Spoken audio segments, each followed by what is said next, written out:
Okay, today's subject is gastroesophageal reflux disease, okay, or what we call Gerd, gastroesophageal reflux disease. What is gastroesophageal reflux disease? The first information I want to tell you that is the most common esophageal disorder in children of all ages. Okay, so what is the most common esophageal disorder in children of all ages? It is gastroesophageal reflux disease, and actually it has a genetic predisposition with a complex type inheritance. What do we mean by complex inheritance? It means that multiple factors will predispose to this disease, like multiple genes plus environmental factors, okay, or environmental effect. So it is a complex inheritance, important to recall. Okay, now gastroesophageal reflux may be physiological, it is not always a disease. So we have a principle of gastroesophageal reflux. What do we mean by gastroesophageal reflux? From the name, it is reflux or retrograde movement, okay, of gastric contents from the stomach to the esophagus across the lower esophageal sphincter. So it is retrograde movement, and this movement is effortless regurgitation of the gastric content across the lower esophageal sphincter into the esophagus. So normally the food should move from the esophagus to the stomach. In gastroesophageal reflux we have a retrograde movement from the esophagus into stomach, and I think this video is pretty good to show you what I mean. Okay, so this is the esophagus, okay, and this is the stomach. Here is the stomach content. The retrograde movement from the stomach into the esophagus through the lower esophageal sphincter, this is the crura of the diaphragm, is what we call gastroesophageal reflux disease. So it is reflux disease from the stomach into the crura of diaphragm into the esophagus. I'm sorry. Okay, so this is Gerd. Let's back to the slide.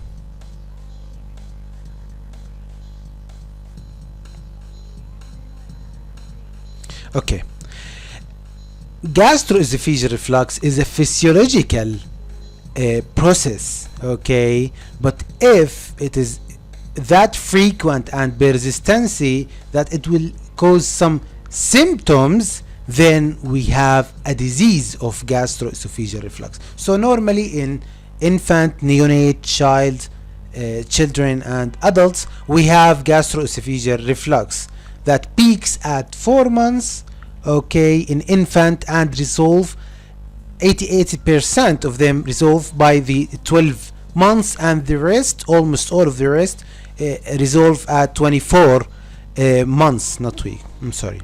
Okay, if it is symptomatic, then we have a disease of gastroesophageal reflux.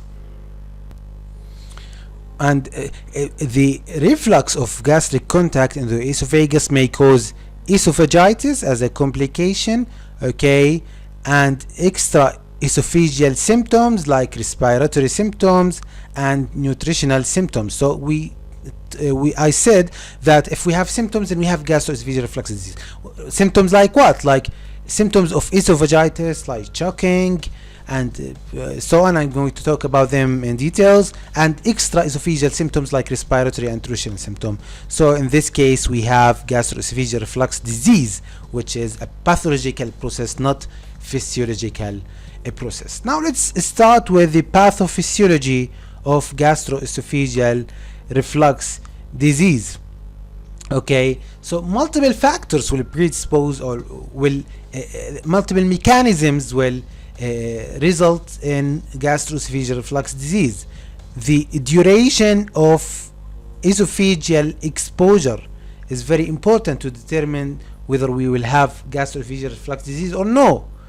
Okay, so duration of esophageal exposure of gastric contact depends on two things: on the frequency of gastroesophageal reflux and on the duration of each episode of gastroesophageal reflux. So the overall duration of exposure depends on the frequency, how many times, and the duration of episode. Every time there is a gastroesophageal reflux,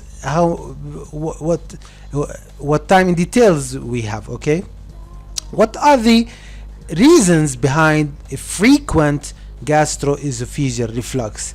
Insufficient lower esophageal sphincter. We have what we call in the lower esophagus, we have lower esophageal sphincter, collection of muscles there. Okay, if this sphincter is insufficient, then we will have atony in this place, and that may lead to gastroesophageal reflux disease, and this will increase the frequency of gastroesophageal reflux. Okay, abnormal frequency of lower esophageal sphincter relaxation. Lower esophageal sphincter normally relax sometimes, okay, but if we have abnormal frequency of this relaxation, then we have a lot of episodes of gastroesophageal reflux, and that will predispose to gastroesophageal reflux disease. Hiatal hernia, okay, hernia of the stomach into the esophagus, will lead or predispose to Gerd. Okay, so how hiatal hernia will predispose to this condition? It will prevent lower esophageal sphincter pressure from being proportionally augmented with straining by the crura. Okay, so normally if we strain our abdomens, if we have an increase in intra-abdominal pressure, normally the crura of the diaphragm will augment the pressure on the esophagus. Okay, it will apply a pressure on the esophagus so that it will close, it will not be open. If we have hiatal hernia, then there will be weakness in that mechanism. There will be no proportional augmentation of power to close the gastroesophageal junction, and then we have frequent reflux and Gerd as a result. Okay, this is the first factor that will affect the duration of esophageal exposure. The second one is duration of each episode, and actually two factors affect the duration of each episode. Defective peristalsis.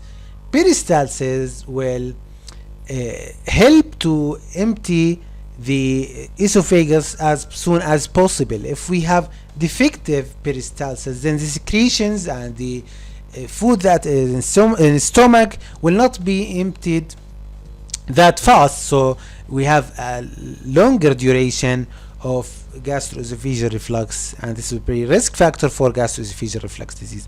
Lack of swallowing during sleep. As you know, during sleep we not swallow. Okay, when we swallow, we move the esophageal contents into the stomach. Okay, if we lack this normal mechanism, then we may have gastroesophageal reflux disease. Okay, this is the first factor that determines the esophageal manifestation, the duration of esophageal exposure. The second one is the causaticity of reflux. What did cause the reflux? Is it a hernia, for example?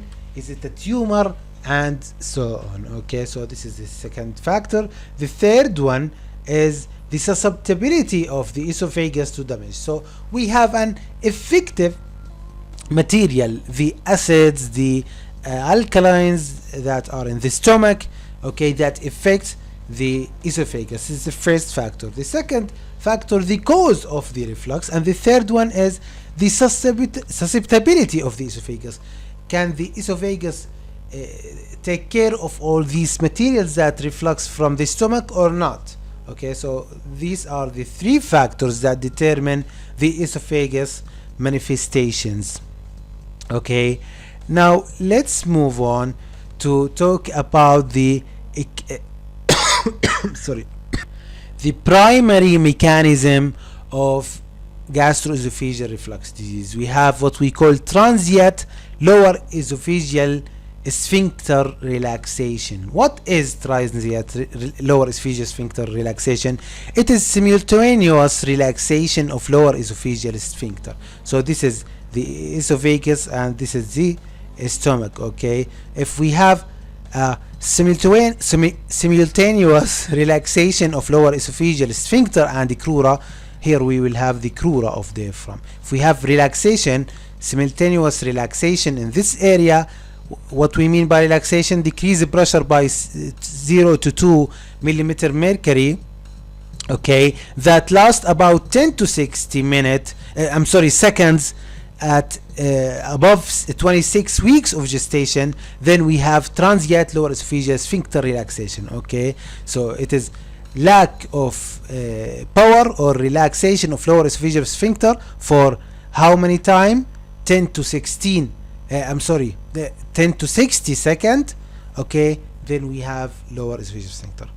Okay, when we strain during the transient lower esophageal sphincter relaxation, we predispose for reflux. Okay, so what determines the reflux during the transient lower esophageal sphincter relaxation are multiple factors, like the position of the child. Increased movement of the child will also predispose for reflux. Obesity, obese children are more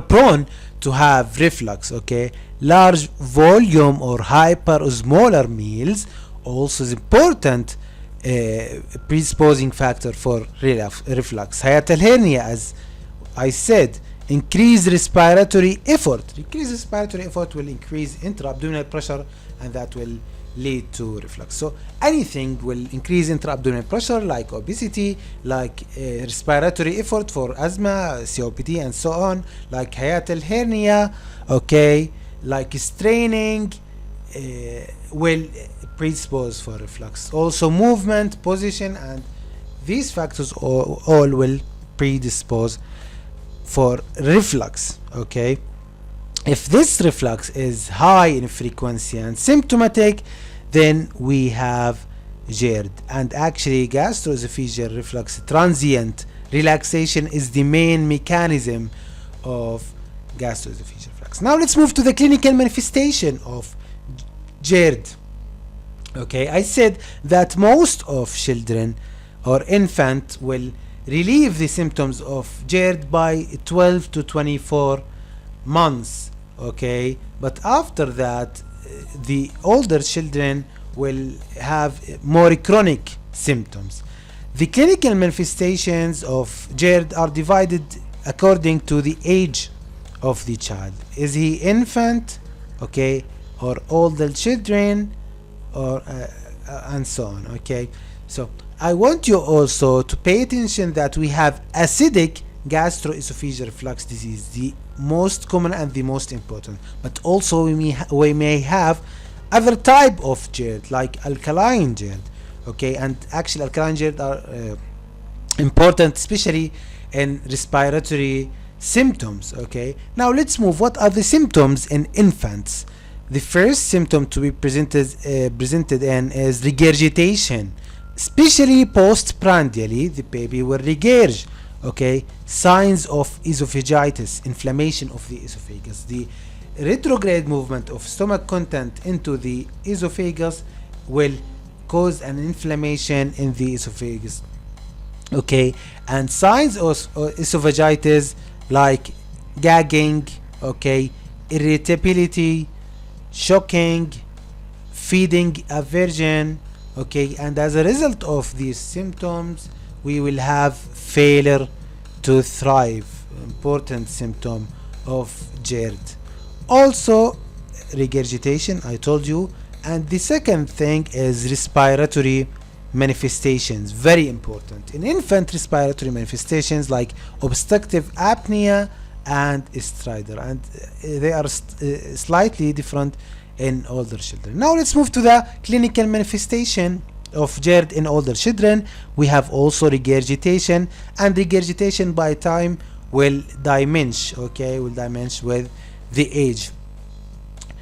Abdominal or chest pain also is very important in older children. Now they can express that they have abdominal pain. In infant they can't express, they just cry, irritable, fear of thrive, and so on. Okay, so food refusal, the baby will refuse, or the child will refuse to eat, and there are some things that evidence the food refusal, like neck contractions, what we call arching of the pain or turning of the head, constituting what we call Sandfer's syndrome. Okay, this video will show you what is Sandfer's syndrome.